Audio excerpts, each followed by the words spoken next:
মানতে চাননি পিতৃত্ব, নেননি ভরণ পোষণের দায়িত্ব। সেই মেয়ের নামেই কোটি কোটি টাকার প্রকল্পের নাম রাখেন অ্যাপেল কর্তা। মেয়ের জন্মের পর বদলে যান জোবস। নামকরণ করলেন দীর্ঘ সময় পর্যন্ত লিজা ব্রায়ানকে নিজের সন্তান বলে স্বীকৃতি দিতে চাননি স্টিভ। ডিএনএ পরীক্ষার পর লিজার পিতৃত্ব মানতে চাননি স্টিভ। 1972 সাল। দুইজনেই হাই স্কুলের পড়ুয়া, একে অপরকে মন দিয়ে বসেছিলেন। স্টিভ জবস ও ক্রিসান ব্রায়ান কলেজে ভর্তি হয়েও তাদের প্রেমের সম্পর্ক অটুট ছিল। 1972 সাল থেকে প্রায় 5 বছর টিকেছিল এই সম্পর্ক। ক্রিশ্চানের সঙ্গে প্রেমের সম্পর্ক থাকার সময় অ্যাপেলের গোড়াপত্তন করেছিলেন স্টিভ। সঙ্গী আরেক স্টিভ, পদবী অজনিয়াক। 1976 সালে এপ্রিলে জবসের বাবা মায়ের বাড়ির গ্যারাজে আত্মপ্রকাশ করে অ্যাপেল।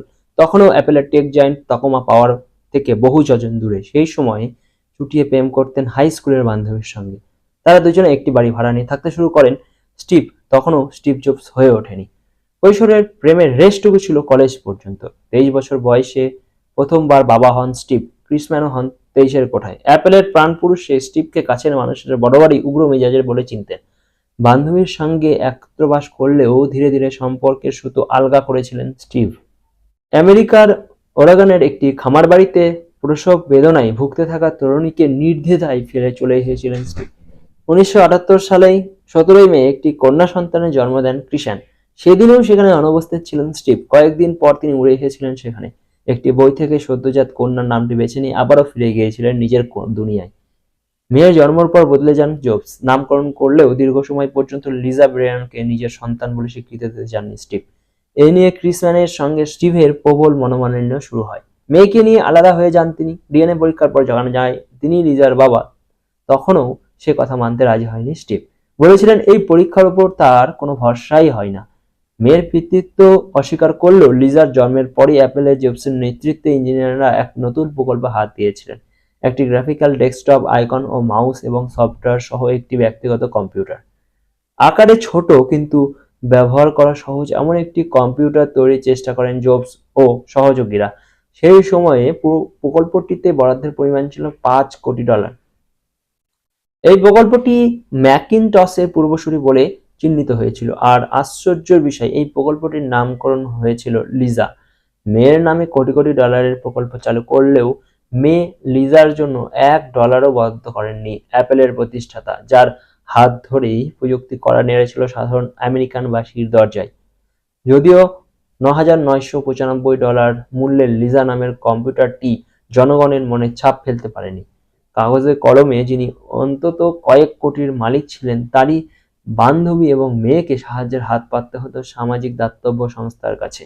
তাদের লড়াইয়ের দিনগুলিতে প্রতিবেশীদের যথেষ্ট সহায়তা পেয়েছেন মা মেয়ে। 1980 সালের ডিসেম্বরে অ্যাপেলের আইপিও হঠাৎ করে জবসকে প্রভূত সম্পত্তির মালিক করে তোলে। 2018 সালে প্রকাশিত আত্মজীবনী স্মল ফ্রাইডে এর দাবি করেন স্টিভের বড় মেয়ে লিজা ব্রায়ান জোন্স। জন্মের পর কয়েক বছর প্রথম সন্তানের দিকে ফিরেও তাকায়নি জবস। মেয়ের জন্য কোনো খোরপোশ দিতেন না। পরে খোরপোশের মামলায় হেরে গিয়ে মেয়ের দেখভাল শুরু করেন। প্রাথমিকভাবে $385 করে মেয়ের জন্য পাঠালেন জবস। লিজা যখন সদ্য কিশোরী তখন তার বাবার সঙ্গে থাকতে শুরু করেন। বেশ কয়েক বছর একসঙ্গে ছিলেন তারা। লিজা ভেবেছিলেন বাবা মেয়ের সম্পর্ক আবার স্বাভাবিক হবে, কিন্তু সেই ইচ্ছা পূরণ হয়নি লিজার। ততদিন স্টিভ ঘরণী হয়েছেন লরেন পাওয়েল। আত্মজীবনীতে লিজা উল্লেখ করেছেন, বাবাকে খুব ভয় পেতাম, মাঝে মধ্যে খুব অদ্ভুত আচরণ করতেন উনি। সৎ মাও তাকে পছন্দ করতেন না বলে জানিয়েছেন লিজা। সৎ মা লরেলের সঙ্গে লিজার সম্পর্কের টানাপোড়েনের কথা উঠে এসেছে আত্মজীবনীতে।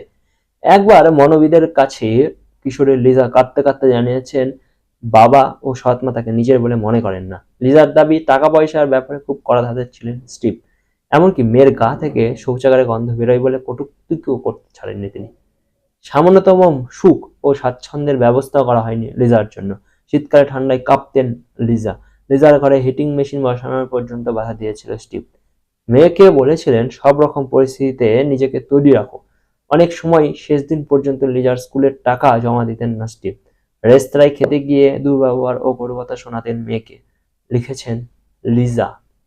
1883 সালে পিতৃত্ব পরীক্ষার পর টাইম ম্যাগাজিন যখন তাকে চাপ দেয় তখন তার প্রতিক্রিয়া শুনে হকচকে যায় সাধারণ মানুষ। তিনি বলেছিলেন মার্কিন যুক্তরাষ্ট্রের পুরুষ জনসংখ্যা 28% তার মেয়ের পিতা হতে পারে। জোবসের এই বাণী শুনে বিরক্ত হয়ে কর্তৃপক্ষ পরিকল্পিত পরিচ্ছদ থেকে তার নাম সরিয়ে দেন। পরে পারিবারিক জমায়েতে খাবার টেবিলে একবার লিজা তার বাবার কাছে লিজা নামের প্রকল্প সম্পর্কে কৌতূহলী হয়েছিলেন। আত্মজীবনীতে সে কথা উল্লেখ করেছেন জোবসের মেয়ে লিজা। উত্তরে বাবার থেকে যে উত্তরটি এসেছিল তাতে কিশোরী লিজার হৃদয় এক প্রকার ভেঙেই গিয়েছিল। জোবস মেয়েকে জানিয়েছিলেন প্রকল্পের সঙ্গে ব্যক্তি লিজার কোনো সম্পর্ক নেই। তিনি তার বান্ধবীর নামে এই প্রকল্পের নামকরণ করেছিলেন।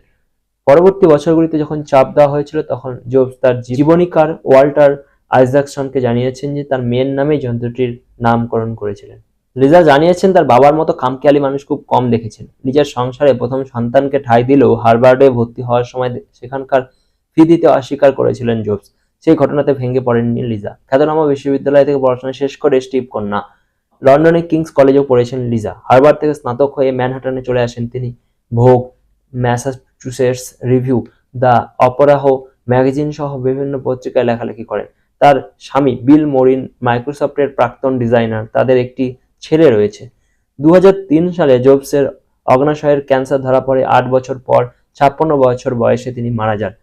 মারণ রোগ ধরা পড়ার পর বাবার সঙ্গে তার সম্পর্কে কিছু ভালো ভালো মুহূর্ত তুলে ধরেছিলেন লিজা, বিশেষ করে স্টিভসের শেষ কয়েক বছর। লিজা লিখেছিলেন, ক্যান্সার হওয়ার পর বাবাকে যখন ক্যান্সার গ্রাস করেছে, আমার কাছে বারবার ক্ষমা চাইতেন তিনি, বছরের পর বছর আমার জন্মদিন ভুলে যাওয়ার জন্য আর আমার খোঁজ খবর না নেওয়ার জন্য।